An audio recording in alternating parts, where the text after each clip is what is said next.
नमस्कार, आप देख रहे हैं के न्यूज और मैं हूं आपके साथ साजिद अली और मैं हूं सरिता गुप्ता। इस प्रोग्राम के जरिए हम आपको बताएंगे हाईवे पर होने वाले हादसों की हकीकत। क्या है हाईवे पर होने वाले हादसों के पीछे की साजिश? आखिर क्यों नहीं थमते हाईवे पर होने वाले घटनाक्रम? जेवर के जघन्य कांड की हर एक कड़ी हम दिखाएंगे आपको। हम दिखाएंगे इस घटना का पूरा सच। हम उठाएंगे इसकी साजिशों से पर्दा।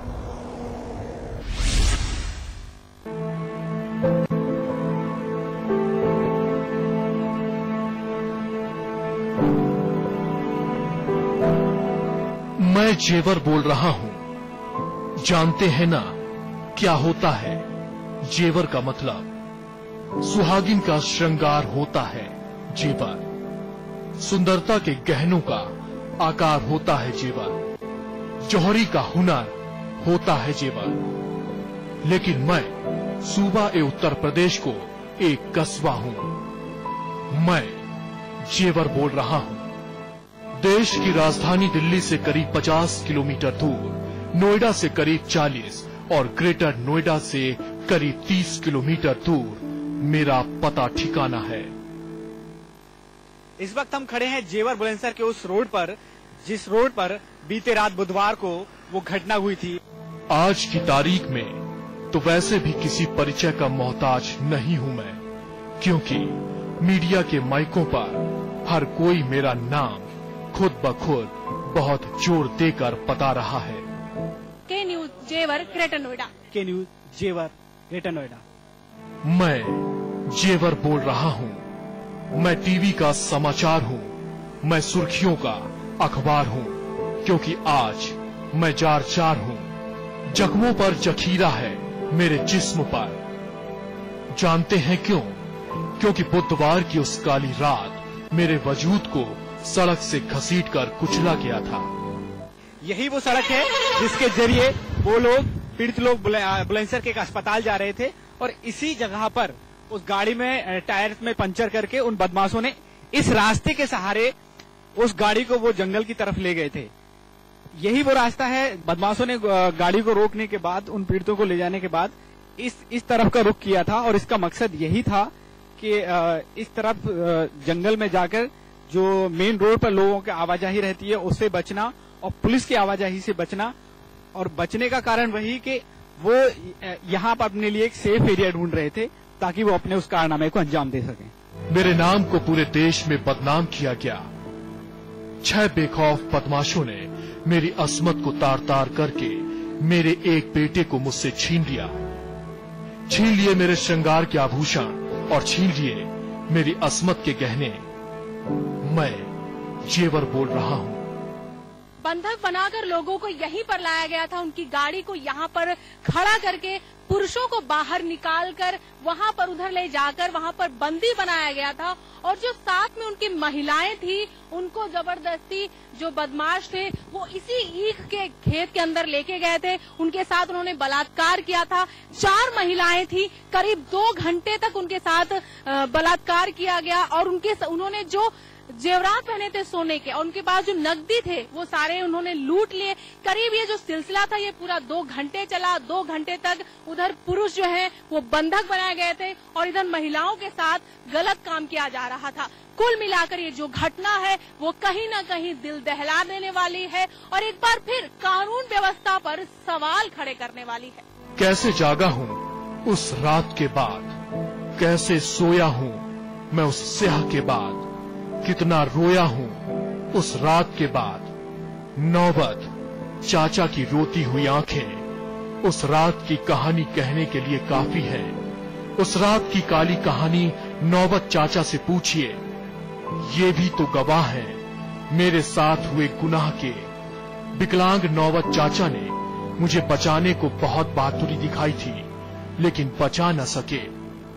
मैं जेवर बोल रहा हूँ। आप उस वक्त मौजूद थे वहाँ पर? सब काम में मौजूद है।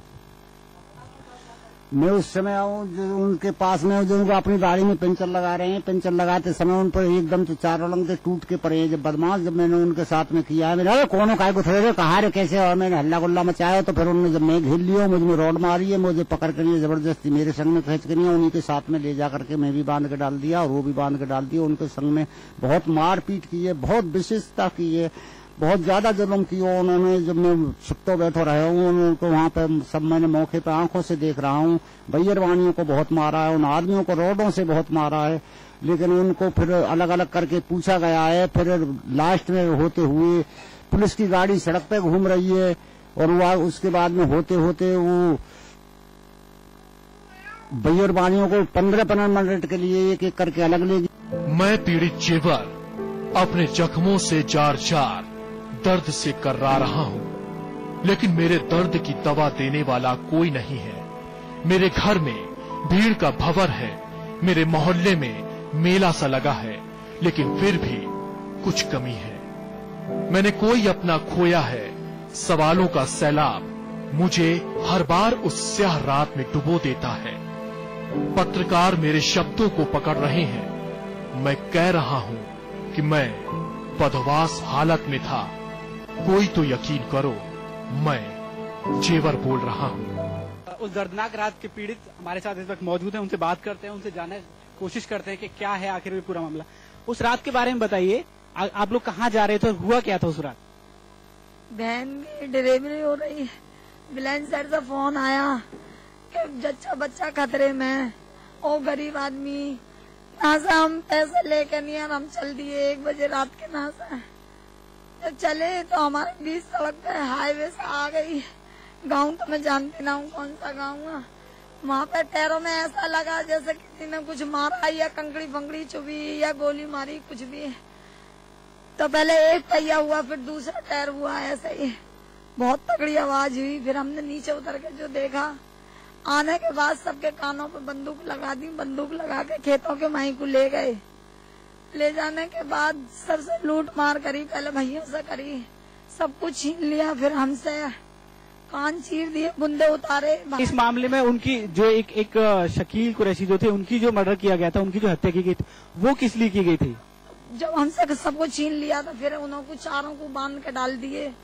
बांधने के बाद हमसे भी सब कुछ छीन लिया। फिर वो हमारी बेइज्जती पे तुल गए। तो हमारे भाई कहने लगे 1 घंटा होगा, उन्होंने देखते देखते कहने लगे कि जब तुमने हमसे सब कुछ छीन लिया है तो तुम्हारे माँ बहन नहीं है, जो आप ऐसा कर रहे हो, ये आपकी गलत बात है। इतने कहने पे फौरन गोली मार दी मेरे भैया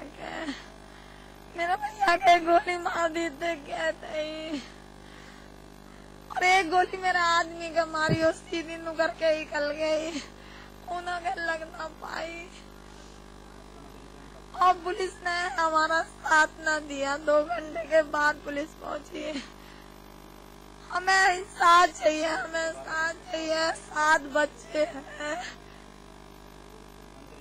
मंत्री जी जानते हैं हमें इंसाफ चाहिए। एक बात बताइए, कल जो आपने बयान दिया था, पुलिस जब खोजबीन कर रही थी बदमाशों की कि किसी गिरोह का वो काम है, लेकिन उस बीच आपने बोला था कि आपके पड़ोसी ही कुछ लोग हैं जिनको आप पहचान सकती हैं। क्या आप उनको पहचान सकती हैं? देखो, मेरा लड़का जवान 20 साल का खत्म हुआ, मेरा भैया खत्म हुआ, मेरा दिमाग को पता ना कैसा होगा। जो खो गया वो मेरा चांद था। ये मासूम बच्चों की चमकती आंखों में उसकी चमक खोज रहा हूँ, लेकिन इनकी हस्ती का हाल कौन जानेगा। इनका हाकिम तो हलाक हो गया। मेरी बूढ़ी आंखें क्यों फटने को हैं? झुर्रियां भरी मेरी आंखों से आंसू बार बार धार बनकर बह रहे हैं। कौन पूछेगा अब इनको? जानते हो, जो खो गया वो मेरी आंखों का तारा था, इन मासूमों का मुस्तकबिल था। मैंने चहकते बच्चे चाहे थे, बिलकती हुई माए नहीं। मैं जेवर बोल रहा हूँ। बेटियां हमारे मेरे बगल बैठी हुई हैं। बेटा, आपकी क्या मांग है? हमें इंसाफ चाहिए। हमें बड़े पापा को ही मार दिया, चाचा को ही मार दिया, बाप को ही मार दिया। हमें इंसाफ चाहिए। हमें कुछ नहीं चाहिए, बस हमें इंसाफ चाहिए। हमारे पापा चले गए, हमारे पापा का ना घर, हमारा कुछ भी ना, हम किसके चाचा ने इनका कोई कारोबार न कुछ, बेचारे किरायों पर रहने, ये भी हमें बस इंसाफ चाहिए।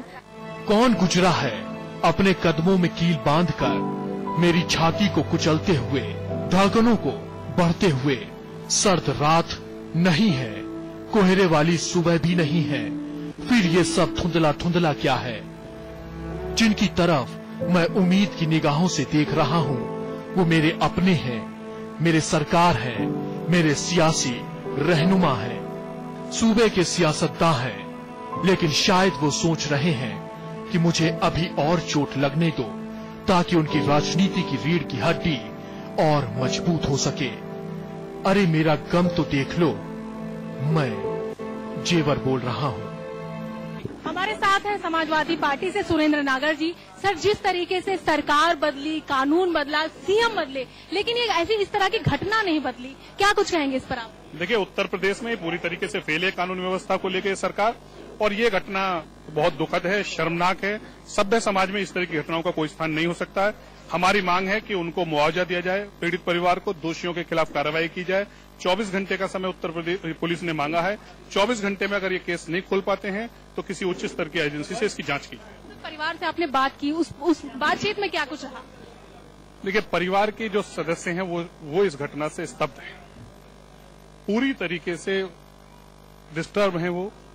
और उनका तो एक ही कहना है, जो बुजुर्ग हैं उनसे भी मिले हम लोग, उनका एक कहना है कि हमें न्याय दिलाओ, किसी तरीके से हमें न्याय मिलना चाहिए, दोषियों को सजा मिलनी चाहिए। उनकी तो यही मांग है। एक आखिरी सवाल, जिस तरीके से योगी जी सीएम पद पर बैठे तो उन्होंने कहा था कानून व्यवस्था अच्छी होगी, रामराज आएगा यूपी में, तो क्या लगता है 3 महीने में बीजेपी के कामकाज को देखकर? अब बीजेपी का कामकाज, इस तरह की घटनाएं जो उत्तर प्रदेश में हो रही हैं चारों तरफ, वो सब आपको दिख ही रहा है, उसमें मुझे कोई कहने की जरूरत नहीं है, और जनता इसका उचित समय पर जवाब देगी।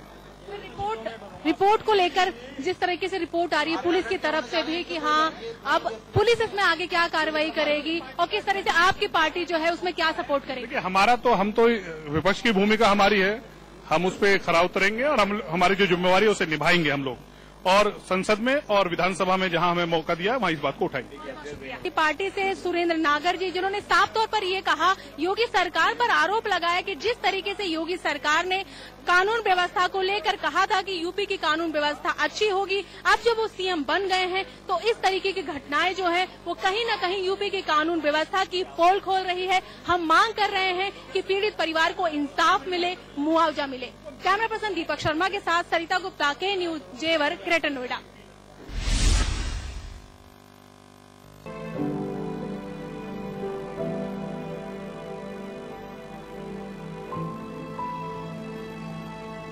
बिलख रहा हूँ अपनी बेबसी पर, कोस रहा हूँ अपने अस्तित्व को। अगर मैं नहीं होता तो शायद ये सब नहीं होता। कोस रहा हूँ उस वक्त को जब वो घर से निकले थे। खत्म कर दो मेरे अस्तित्व को, दफना दो मुझे, मैंने नहीं मांगा था ऐसा शहर। अब बर्दाश्त नहीं होता ये दर्द। मैं चीख रहा हूँ, चिल्ला रहा हूँ। क्या हुआ आपकी चुनौती का? क्या हुआ आपके चैलेंज का? क्या कहती है आपकी सरकार? आप ही कुछ बोलिए ना सरकार, कब मिलेगा इंसाफ? मैं जेवर बोल रहा हूँ। पीड़ित के घर प्रशासनिक लोगों के साथ साथ तमाम राजनीतिक दलों का आना जाना लगा हुआ है। उसके साथ आज हमारे साथ बीजेपी विधायक धीरेन्द्र जी, उनसे बात करते हैं। सर, इस मामले में जो अभी तक कार्रवाई हुई है, जो आपकी सरकार की तरफ से पहल की गई है, या जो पुलिस की कार्रवाई, वहां तक आपकी क्या राय, कितने संतुष्ट हैं आप उससे? देखिए, मेरा काम है पुलिस पर दबाव बनाए रखना, क्योंकि पूर्व में भी ऐसी कई घटनाएं इस क्षेत्र में हो चुकी हैं जो पुलिस ने गलत खोल दी थी। जहां तक इस घटना का प्रश्न है, ये बहुत जघन्य अपराध हुआ है और पूरा क्षेत्र इससे स्तब्ध है। पुलिस पर बड़ा दबाव सरकार की तरफ से, और कई टीमें, इसमें कई जिलों के अधिकारियों की मदद ली गई है, हरियाणा प्रांत की भी मदद ली गई है, और मैं पल पल इस चीज पर नजर रखे हुए हूं। चूंकि मेरा यहाँ कोई राजनीति से लेना देना नहीं है, मेरे परिवार के लोग हैं ये, तो मेरे लिए भी ये चैलेंज है बदमाशों का, और मैंने भी ठान लिया जब तक ये वारदात सही नहीं खुल जाएगी तब तक मैं इन लोगों के बीच से नहीं जाऊंगा, और यहाँ रहकर इस वारदात को और उन बदमाशों को अंजाम तक पहुंचाने के लिए पूरा प्रयास करूंगा। आप भी अपने लिए चैलेंज मान रहे हैं, सरकार भी चैलेंज मान रही है। समय समय पे योगी जी भी कहते हैं कि या तो अपराधी प्रदेश छोड़ दें या अपराध छोड़ दें, लेकिन वो चीज कहीं कम होने का नाम ले रही है। समाजवादी पार्टी कहती है कि सरकार फेल हो गई इस मामले में। ये दरअसल बीज ही समाजवादी पार्टी के बोए हुए हैं, तो हमें आप थोड़ा सा समय दीजिए, लेकिन जो सुरक्षा का हमने वादा किया है जनता से, वो हम पूरी तरह से उस सुरक्षा को देंगे। हमें बस थोड़ा सा आप समय दीजिए और हम पे यकीन कीजिए, बदमाशों को जल्द उनके अंजाम तक पहुंचाया जाएगा। अभी तक के मामले में क्या आप इसको पुलिस का फेलियर मानते हैं? नहीं, पुलिस का इसे आप फेलियर नहीं मान सकते, क्योंकि जब वारदात हो जाती है उसके बाद में सारे तारतम्य जोड़ने में पुलिस को समय लगता है। आपकी इस मामले में सरकार से लखनऊ स्तर पर किसी बड़े अधिकारी से इस मामले में बात हुई है? देखिए, कुछ बातें ऐसी हैं जो मैं आपसे शेयर नहीं करना चाहूंगा, हम कहां तक पहुंचे, किससे हमारी बात हुई, लेकिन सिर्फ इतना ही कहना चाहूंगा कि मैं निरंतर संपर्क में हूं। मैं सुबह ही पहुंच गया था यहाँ 7-8 बजे के बीच में, और तब से निरंतर इस घटना पर नजर रखे हुए हूं, और मैंने इसकी नैतिक जिम्मेदारी भी ली है, और उस बदमाशों के चैलेंज को हम लोगों ने स्वीकार किया। आप यकीन रखिए, बहुत जल्दी वो हमारी पकड़ में होंगे। आबो हवा खुशहाल थी, न जाने कैसे हालात बदल गए। कुछ दरिंदों ने मेरे दामन पर बदनुमा दाग लगा दिया, मेरे दामन को सुलगा दिया। देखो ना, मेरे आसपास संगीनों का साया है। किसके लिए लगी ये संगीने?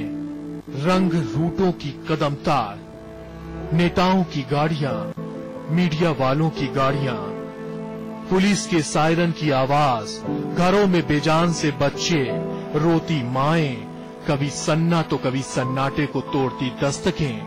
अब तो सुर्ख हो गया है मेरा सीना, क्या कोई सुन रहा है? रो रहा हूं मैं जेवर बोल रहा हूं। यहाँ का माहौल कैसा रहता है और कब ऐसी घटना हुई है क्या लगातार? यहाँ तो सब लुटेर होती रहती है, यहाँ कोई पुलिस नहीं है, कोई भी प्रोग्राम ऐसा नहीं है जो पुलिस होती रहती है, और कोई गश्त नहीं, कुछ नहीं। पैसे उगाते रहते, पुलिस पल्ली तरफ जो है पैसे दिन में उगाई करते हैं और रात को सोते हैं। क्या रहता है, पुलिस पार्टी कभी आती जाती है या यहाँ पे जो बदमाश होते हैं वो बेखौफ है क्या पूरी तरह से? हाँ जी, बेखौफ है सर। पुलिस वैसे आती जाती तो रहती है, लेकिन उन पर कंट्रोल नहीं कर पा रही है पुलिस यहाँ पर किसी भी तरह का। और जैसे कि बुधवार की शाम को यहाँ पे घटना हुई थी, पुलिस हालांकि उनकी सूचना देने के बाद में आई तो थी, लेकिन पुलिस रोड से उतर के नीचे नहीं देखा। मेरे एक तरफ कलकल बहती यमुना, मेरी दूसरी तरफ गंगा की लहरें। मैं यमुना किनारे वाला जेवर, मैं गंगा किनारे वाला जेवर। गंगा यमुना के आंचल में अटखेलियां करता था मैं। फिर मेरे वजूद पर ही तो वजूद में आया था ये हाईवे। फर्राटा भरती गाड़ियां, समुद्र की लहरों सरीखे सफर करते लोग, विकास की चमचमाती सड़क को देखकर मैं गर्व से सीना चौड़ा करता फिरता था। मेरी हर दरो दीवार खुशहाली का सबब थी, लेकिन मेरी उस खुशहाली को ग्रहण सा लग गया है। न जाने कैसे इस हाईवे पर हैवानों ने हुकूमत हासिल कर ली है। रात के स्याह अंधेरे में मुझे न जाने कितनी बार जार जार किया गया, न जाने कितनी बार इसी सड़क पर मेरे मुसाफिरों को रौंदा गया। किसी के गहने लूटे गए, किसी की अस्मत लूटी गई। हाईवे के किनारे कितने ही लोग शैतानों के शिकार बने।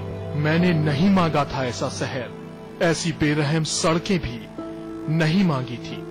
लोग कहते हैं अब तो आए दिन होती है ऐसी हरकतें। सुनो, बदनामी के इस बदनुमा दाग से जार जार हूं मैं। किसने किया मुझे जार जार, आप ही बताओ ना। मैं जेवर बोल रहा हूं। दिल्ली से करीब 50 किलोमीटर दूर, नोएडा से करीब 40 किलोमीटर दूर और ग्रेटर नोएडा से करीब 30 किलोमीटर दूर। ये हाईवे क्यों हैवानियत का सफर बन गया है? क्यों इस हाईवे पर सफर करना मौत का सफर बन गया है? दरअसल इस हाईवे पर सुरक्षा के जो सवाल हैं वो एकदम शून्य में समाये हुए हैं। अगर सबसे पहले हम बात करें इस हाईवे की, तो इस इतने बड़े हाईवे पर कहीं भी आपको लाइट नहीं दिखाई देगी। लाइट का एक खंबा आपको दिखाई नहीं देगा, सिवाय टोल टैक्स के आसपास जो लाइट दिखती है वही लाइट है। ना कि नोएडा से लेकर आगरा तक आपको बिजली का वो एक खंबा नहीं देगा, जिससे आने जाने वाले यात्री अपने आप को सुरक्षित महसूस कर सकें उस अंधेरे में। क्योंकि उस अंधेरे में जो घटनाएं घटती हैं, हम आपको एक चीज दिखाने जा रहे हैं। इस हाईवे पर रात के अंधेरे में जो चीजें होती हैं, वो गाड़ियों के या तो टायर को निशाना बनाया जाता है, जैसे जेवर की इस घटना पे मनाया गया, या फिर कुछ इस तरह के लोहे की चीजें सड़क पर फैला दी जाती हैं।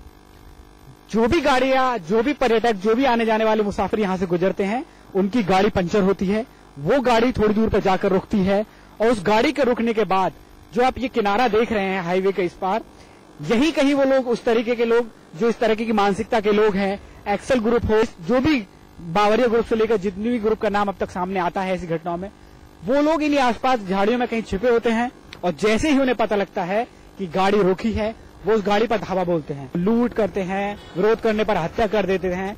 गैंगरेप जैसी घटनाएं जो अभी जेवर पे साबोता में हुई है, ऐसी अक्सर घटनाएं होती हैं, और कई ऐसी घटनाएं हैं जो पुलिस के संज्ञान में नहीं आती हैं। या तो उनको मामला दर्ज नहीं किया जाता है, या फिर आने जाने वाले मुसाफिर खुद लुट पिट कर वो चुप हो जाते हैं। हम आपको दरअसल ये इस हाईवे की जो खामी है या सुरक्षा के जो सवाल है, हम आपको इसलिए दिखा रहे हैं क्योंकि वो सवाल बार बार उठते हैं, लेकिन उन सवालों का जवाब कोई नहीं होता। इसलिए यहाँ की सुरक्षा का सवाल, यहाँ की जो सुरक्षा की जो बंदोबस्त है, यहाँ की जो सुरक्षा में खामियां हैं, उसको देखकर दूसरे हाईवे के लिए अच्छी सुरक्षा व्यवस्था की जा सकती है। मुसाफिरों में एक सुरक्षित होने की भावना को भरा जा सकता है। हाईवे के बाद हवाई अड्डे का आकार तलाशा जा रहा है मेरे आंचल में, लेकिन मेरे दिल के कोने में डर का सन्नाटा है। मुझ पर मेरे अपनों का विश्वास टूट गया है। मैं तो बेहद सभ्य था, फिर असभ्यता क्यों है? ये उम्मीदी सभ्यता क्यों है? कल अगर एयरपोर्ट बना तो सब यहाँ आकर ठहरेंगे, लेकिन देखो तो कहाँ आकर ठहर गया हूँ मैं। बचा लो मुझे और मेरे अस्तित्व को। ये डर मुझे रौंद रहा है, ये हादसा मुझे कौंध रहा है, ये लोगों की भीड़ मुझे डरा रही है, मेरे अपनों की चीख पुकार रुला रही है। उस बूढ़ी, उस माँ का दर्द देख मैं दहल रहा हूँ। सुनो तो सही, अपने ही बाशिंदों को नम आंखों से बोल रहा हूँ मैं जेवर बोल रहा हूँ। सुन रहे हो ना तुम? मैं जार जार जेवर बोल रहा हूँ। इंसाफ कीजिए ना सरकार। जेवर से सरिता गुप्ता के साथ साजिद अली की रिपोर्ट।